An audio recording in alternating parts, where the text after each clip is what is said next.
Here I have Xiaomi Redmi 5 and let me show you how to perform a hard reset on the following device. So at the very beginning you have to open the settings, then scroll down and under System and Device click on Additional Settings. Here scroll down one more time to the very bottom of the list where you will find Backup and Reset, so just open it. And now go to the bottom of the list and select Factory Data Reset. And now, simply by tapping on Reset Phone, you can erase all the data from your phone. So just click over here. Now you have to enter the pattern if you have one. In my case, it's this one. If you don't have one, you will not have to add it. Now you have to confirm it because Factory Data Reset will erase all data on your phone, including photos, songs, notes, and other personal data. You have to be sure that you have backed up all those important items, or if you just want to delete them, tap on Next.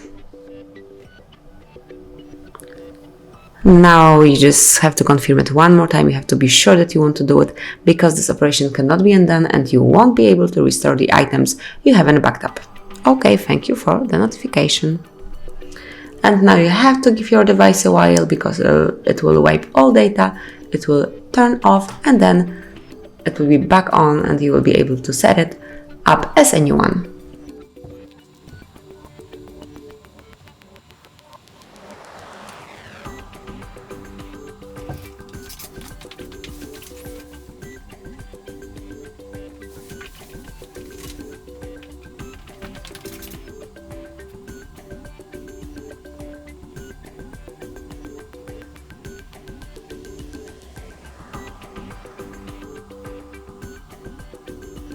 And that's it. Now you can set up your device as a new one from the scratch. Thank you for watching, please subscribe our channel and leave the thumbs up.